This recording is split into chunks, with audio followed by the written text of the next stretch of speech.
Anyone who's ever struggled to lose weight, you've probably been told, cut down on your calories. The latest research, though, shows calorie counting alone isn't always enough, and there could be some other reasons why we gain weight. One of the other issues, most of us don't even know what a calorie is. I think a calorie is based on how, what it's made up. I'm not really sure. I'm not exactly sure what a calorie is, but I've always heard it's kind of bad to have a lot of calories and things like that. So. A measure of the amount that's in a food in terms of the intake that you're going to consume. A calorie is a measurement that it would take to raise 1 mole of water a single degree. Okay, smarty pants.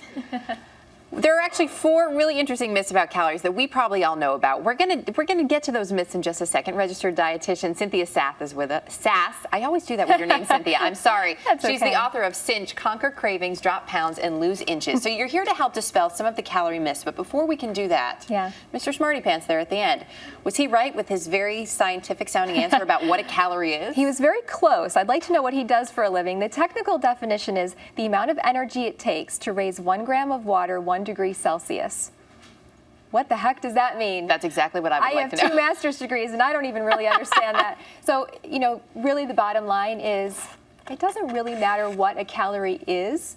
And I think a lot of what we think we know about calories has been turned on its head. Including the fact that all calories are created equal. So 1 calorie of chocolate is the same as 1 calorie of broccoli.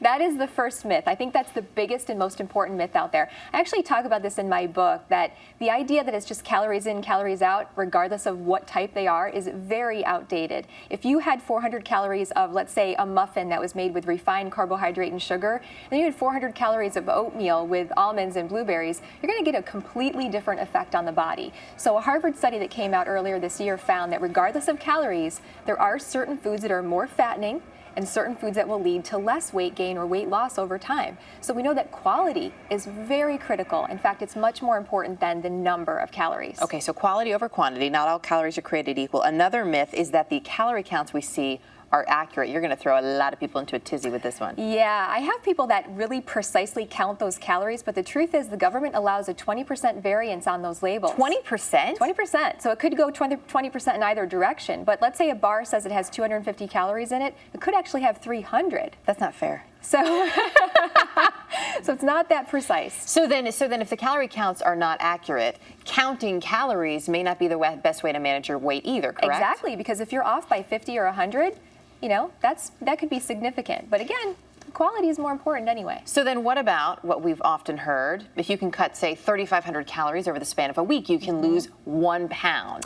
The truth is the math isn't really that simple. If you cut too many calories, you may actually slow down your metabolism, which means you will burn fewer calories. So you're not actually getting that 3,500 calorie deficit that you think you're getting because your body goes into conservation mode and to protect itself burns fewer calories both at rest and even during exercise. So that formula does not always play out. Okay, the formula doesn't work. The calorie counts are wrong. Right. Calories are not created equal. So if I am looking, though, to manage my weight a little bit, what does work here? I'm not saying to throw calorie information completely out the window, but the most important thing you can do is eat quality food. So you want to think foods that are as close to their natural state as possible, more fresh food, more whole foods. Also, the balance of your food. Your body needs a combination of carbohydrate, protein, and fat.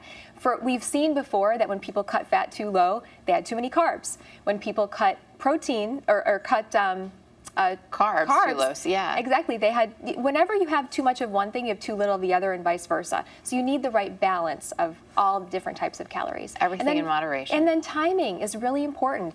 Our bodies are like an engine that's always turned on. We need to fuel it throughout the day. When you don't eat anything all day and you eat a big meal at night, that's how sumo wrestlers get to the weight that they want to get to, because it really does not work with how our metabolisms run. And as wonderful as they are at their sport, a sumo wrestler, definitely not what I want to be. So I like that advice. Right. Cynthia, always nice to see you. Cynthia You too. Sass. See, every now and then I get it right. Thank you.